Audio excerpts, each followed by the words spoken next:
تمام اہل دل کو السلام علیکم۔ یہ ویڈیو میاں بیوی کے رشتے اور اس کی اہمیت کے بارے میں ہے۔ اگر ویڈیو پسند آئے تو اپنے دوست احباب کے ساتھ ضرور شیئر کیجیے۔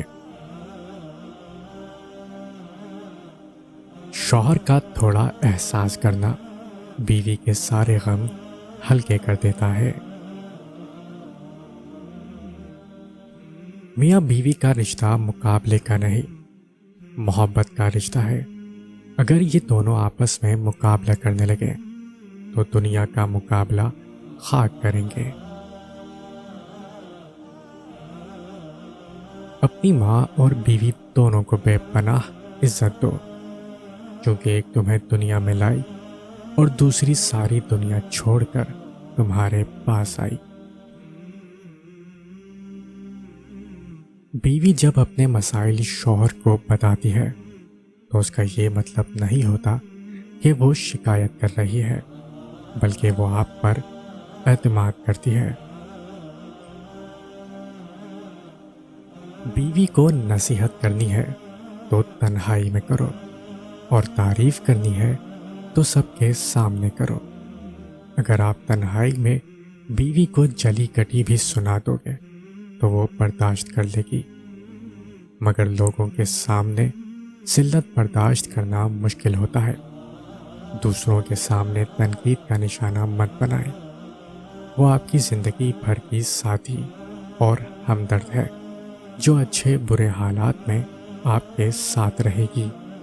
اس کی عزت نفس کا خیال رکھیں۔ گھر سے باہر جاتے ہوئے بیوی کو بتا کر جانا بیوی کی غلامی نہیں، بلکہ بیوی کو فکر سے آزاد کرنا ہے۔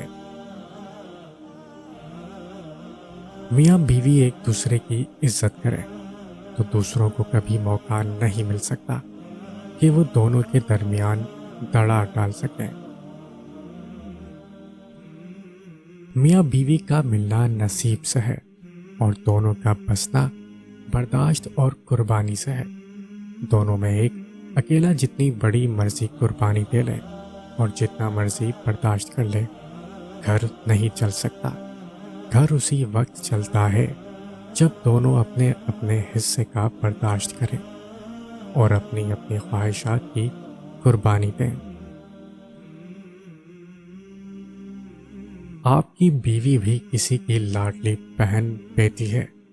آپس کی غلطیوں کو ایسے ہی نادان سمجھ کر معاف کر دیا کرے، جیسا کہ آپ چاہتے ہیں کہ آپ کی بہن بیٹی کی غلطی اس کا شوہر درگزر کر دیا کرے۔ بیوی کو عزت دینے والے مرد عورت کے غلام نہیں ہوتے، بلکہ ایسی عظیم ماں کے فرما بردار بیٹے ہوتے ہیں جس نے اپنی اولاد کو عورت کی عزت کرنا سکھایا ہو۔ اکثر شوہر دوسروں کو خوش کرنے کے لیے بیوی کو سب کے سامنے ڈانٹ دیتا ہے۔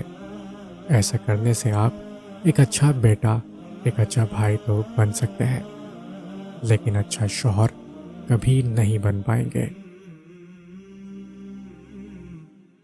بیوی تب آپ پر اعتماد کرتی ہے اور بغیر ہچکچائے اپنے دل کی بات آپ سے کرتی ہے، جب آپ اس کی بات گھر والوں یا کسی تیسرے کے سامنے بیان نہ کریں۔ آپ صلی اللہ علیہ وسلم سے پوچھا گیا کہ ہم پر عورتوں کے کیا حقوق ہیں؟ آپ صلی اللہ علیہ وسلم نے فرمایا، جو تم خود کھاؤ وہی ان کو بھی کھلاؤ، اور جیسا تم پہنو ان کو بھی پہناؤ، اور نہ ان کو مارو اور نہ ان کو برا بھلا کہو۔